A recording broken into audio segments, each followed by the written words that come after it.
play, it's always a 5 or 6 minute segment of crosstalk between Andy, Judd, myself, and Ron. Just kind of setting the stage for the game today, the pitching matchups, etc. So this one day, it was a day game at Wrigley, and Carlos Zambrano was starting. And his previous start, so 5 or 6 days before, he had to leave his start early because of cramps. He had cramps in his forearm. We later learned in between starts that it wasn't just the fact that he was lacking fluids, but his potassium count was down. So sure enough, Ron and I are talking about Zambrano, this next start. And, Ronnie, he's upped his fluids, and we learned his potassium was down. And what's one of the best things one can eat when you need potassium? Bananas. So on the air, I said, Ron, Carlos Zambrano is going today for the Cubs. And, I talked with Carlos the other day by his locker. He drank plenty of Gatorade this week and had plenty of bananas, so his potassium should be just fine. He said this on the air live. He goes, yeah, you got to be careful with those bananas, though. Eat too many and they'll plug you right up.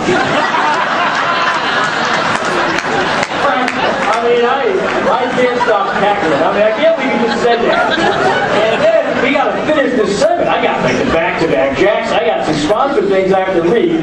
So for a slight second, I try to keep the car on the road. I try to say, Ronnie, you're right, but let's talk about who's going today for the Reds. And there is utter silence. Because Ronnie realized what he said. He put his headset down. He's laughing, and the bullshit's cracking up. And I have to finish this segment, and I am having a hard time doing it. And sure enough, the next day, Spike Odell plays the entire thing. So Ron, every time I eat a banana, I got to be careful not to eat too many, because if I have to work, they're going to plug you right up. Well, first of all, I think we would all agree that one of the treats with Ronnie was going down and shooting the breeze with the manager, because we would be down there for a half hour, 45 minutes. The interview would only take 3 or 4, but these guys would shoot the breeze, and it was just tremendous conversations. Corey and I had talked. Lou and Ronnie was just priceless. And I'm sure it was the case before that with Don Baylor or Jim Riggleman and when Andy was there. But I remember Ronnie would sit down. He'd grab the guest. I'm going to sit down with my idol today, Larry Rothschild. Okay. So he'd sit down, we'd be in Milwaukee, we'd kick Otis out of his office, like back in the equipment room. Always finding a spot to interview guys was very interesting. These guys probably have some good stories about that. But Ronnie would sit down and he'd maybe do like a pre-interview, and this is what I'm going to talk about, and then he'd get started. All right, Ron Santo back on the pregame show. Cubs about ready to start up. Where are we? Milwaukee.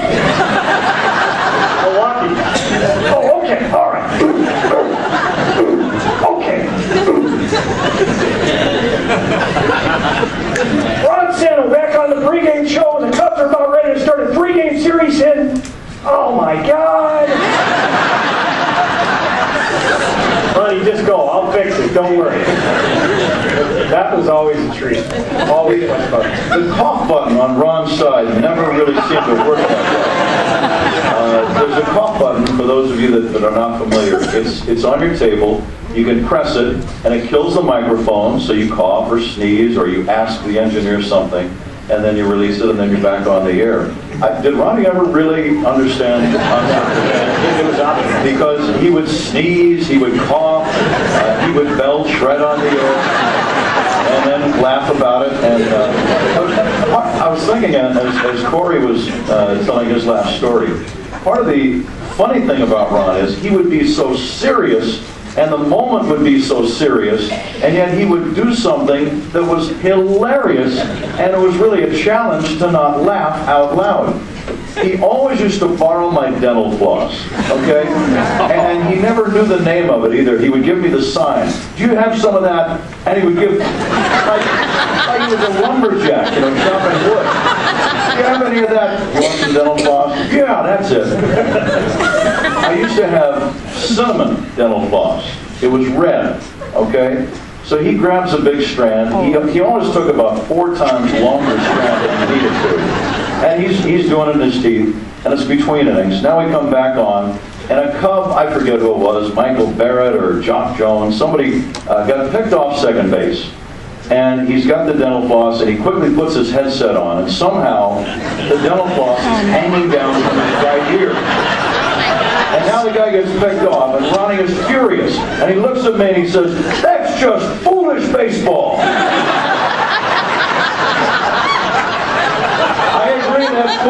That's very foolish, in fact. I had to look away from him because it was hysterical. Here he is, he's got this crazy, mad look in his face, talking about foolish baseball, and some dental flosses hanging down from his ear. It was unbelievable. And it wasn't only dental floss. It was various other things and articles of food, and tried doing a pregame show with the guy who has chunks of scrambled eggs still sitting on his cheek from breakfast. It's really hard to keep your composure when you're looking down there, and you want to keep going like, hey, yeah, like you're trying to point at, like you're trying to be nice to someone if you're having dinner and they have something in their teeth, you know, you kind of do that a little bit. Oh, yeah, it'll be on my Facebook page at some point. Right over there. But he always had some type of a stain or something of food on him. And why does this always happen to me? It was always the thing. And Pat would, always come by, hey, what's good on? I can hardly notice there, Ronnie. But he was, it was hard to keep your composure sometimes because he was unintentionally hilarious. I mean, it was just one of those things where something would, as Pat was saying, would be very, very serious in nature, and you could not keep a straight face. There was no way you could do it. What about the miso soup story? The miso soup. How about that one? That was a fun time too. Ronnie, we're going to have to kind of clean this one up also on some Japanese media members have been with us ever since Kosuke Fukudome joined the ball club. And Corey, if I missed certain parts of this, jump right in. But one day, Ronnie had a big bowl of miso soup. And it had a rather adverse effect on his system, let's put it that way. And he had to immediately, we're right in the middle of a conversation, I asked him something and bang, he's got the headsets down, he's out the booth. And he said, I gotta go. So he went in and he had a look of great agitation. I believe his forehead was sweating and I knew he was kind of desperate. So he had to go and take care of his business. Again, I'm doing the best I can.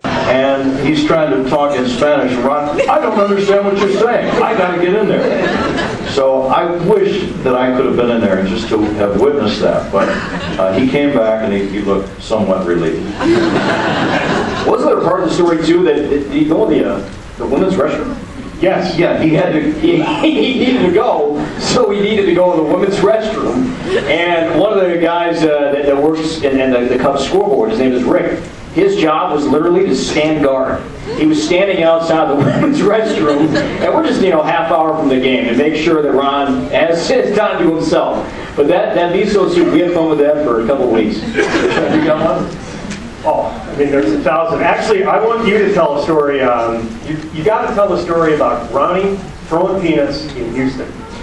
Well, Milo Hamilton works right next to us, and at the 7th inning stretch at Minute Maid Park, Milo will throw out bags of peanuts and Cracker Jacks into the stands. There's a little audience section right down below us. And Ron thought it would be kind of funny to throw not bags of peanuts, but individual peanuts. And he would do it real secretly. He would lean back so they couldn't see him. And he would just be laughing like an 8-year-old, tossing them. And I'd be standing up doing a little play-by-play for him. And he'd say, did I get anyone with that one? Yeah, it landed in a woman's hair, Ronnie. Another time I remember him being so serious, and yet it was so hilarious, was the Brent Brown day. It was a tragic loss late in the 1998 season. Brent Brown dropped the fly ball, 3 runs scored. Ronnie's famous call of, oh no! And every time I still hear that, it sounds like a tragedy has occurred. But the real funny part of that day was after the game, I go down to Jim Riggleman's office. Ronnie is still just horribly upset over this loss, saying, how could he drop the ball in that situation? We had the game won. And I saw Jim Riggleman, the manager, walk over to Ron, put his arm around him and say, Ronnie, it's okay. We're going down to Houston. We can beat the Astros. We can still make the playoffs. And I had to look away. I'm thinking, here is the first time in the history of American sports the manager is trying to cheer up a broadcast. This has never happened before. I don't think Vin Scully ever tried to, or rather Tommy Lasorda ever tried to cheer up Vin Scully. And I know that Mike Ditka never tried to cheer up Wayne Larrabee. Not a chance in the world.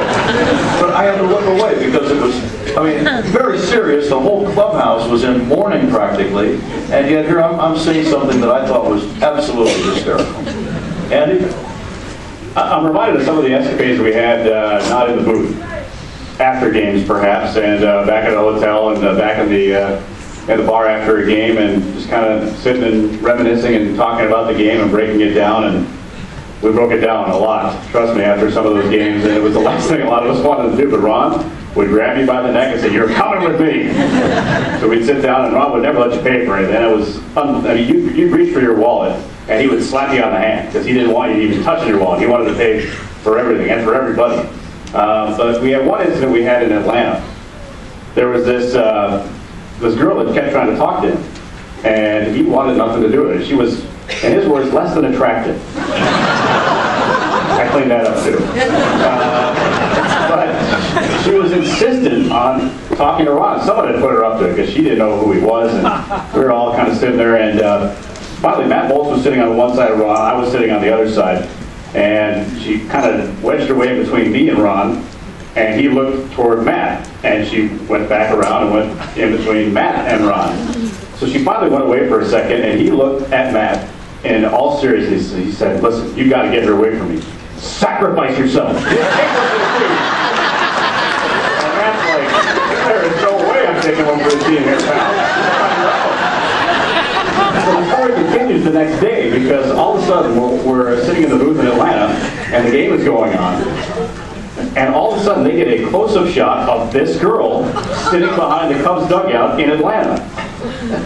He looked at it, and we had Phil Pat in on the story, so Pat was talking about this lovely young lady that was on TV, and Pat, and just trying to keep it going, and Ron is looking at it like, "Oh no, don't bring this story up again." So we're bringing the story up again. Ron's cell phone rings in the middle of the conversation. It's Vicky.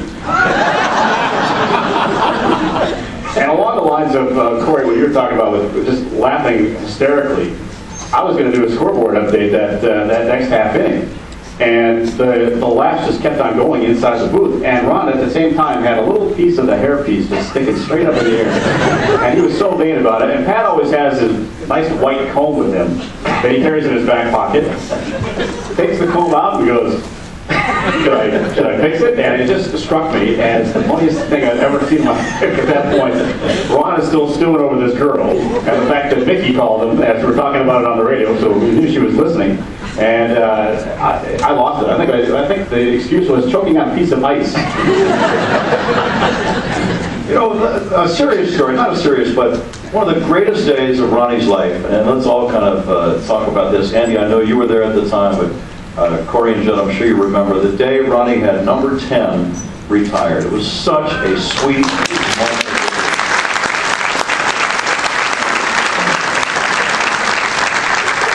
Glorious weekend for the ball club too. The day before, remember, the Cubs had swept the Pirates in a Saturday doubleheader to clinch the division. Houston had lost to Milwaukee that same day. The Cubs clinched the division on Saturday. Sunday, Ron Santo's number 10 is retired. Other than that, it was a very uneventful weekend. But I was fortunate and honored enough to be the MC that day. And just to be next to him and to see Ron have his number retired. But I remember the first words out of his mouth were not about himself, not about getting this great honor bestowed upon him, having his number retired. His first words were to thank the Cub ball players for winning the division. That was where his priority was.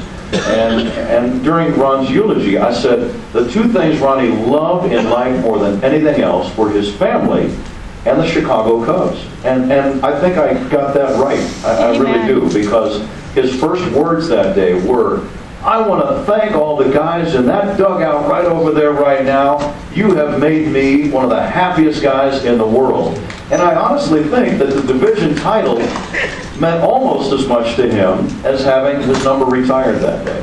And that's true. That really is. Andy? You know, the other thing I remember